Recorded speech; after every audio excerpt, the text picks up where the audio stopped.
बूढ़ा बाप और बेटा। एक गांव में एक आदमी रहता था जो बहुत बूढ़ा हो चुका था, जिस वजह से इसलिए अपनी बची कुची जिंदगी अपने बेटे के साथ बिता सके, इसलिए शहर में रह रहे उसके बेटे के घर रहने चला गया। बेटा शहर में रहता था। मकान तो उसका छोटा था, लेकिन उसके अंदर जो चीजें थी वह महंगी थी। उस मकान में बेटा, उसकी पत्नी और उनका एक 5 साल का बच्चा, यह छोटा सा परिवार साथ मिलकर रहता था।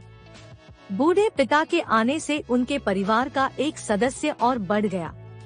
यह पूरा परिवार रोज सुबह शाम डाइनिंग टेबल पर साथ में खाना खाया करता।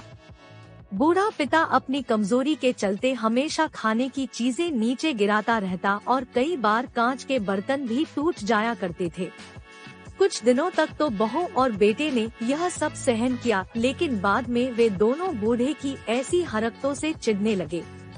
एक दिन बेटे ने कहा कि ऐसा कब तक चलेगा, कुछ करना पड़ेगा। उसकी पत्नी भी इस बात से सहमत हुई। अगले दिन बेटा कहीं से एक पुराना मेज लेकर आया और घर के एक कोने में उसे लगा दिया और अपने पिताजी से कहा कि आप यहीं पर बैठकर खाना खा लिया कीजिएगा। उन्होंने एक लकड़ी का बर्तन भी बनवाया जिसमें वे अपने बूढ़े बाप को खाना देने लगे। अब खाने का समय जब जब होता तो बूढ़ा बाप एक कोने में बैठकर खाता और बाकी का परिवार डाइनिंग टेबल पर खाना खाया करता।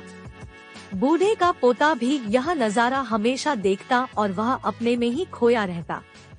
एक दिन जब पति पत्नी डाइनिंग टेबल पर बैठकर खाना खा रहे थे, तब उनका बच्चा जमीन पर बैठकर कुछ कर रहा था।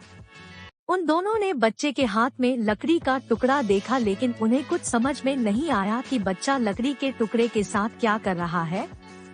जब बच्चे के पिता ने उसे पूछा कि बेटा आओ खाना खा लो, तुम नीचे बैठकर क्या कर रहे हो, तब बच्चे ने भोलेपन से कहा, अरे मम्मी पापा, मैं आप दोनों के लिए लकड़ी का बर्तन बना रहा हूँ ताकि आप लोगों को जब आप बुरे हो जाओ तो दिन में खाना दे सकूं। अपने नादान बेटे द्वारा दी गई यह सहज बात दोनों के दिल में तीर की तरह उतर गई।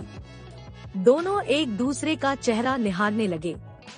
बिना कुछ कहे ही दोनों की आंखों में पानी आ गया और उन्हें अपने भविष्य की किताब अपने आंखों के सामने खुलती हुई नजर आई। उन्हें समझने में ज्यादा देर नहीं लगी कि अब उन्हें आगे क्या करना पड़ेगा।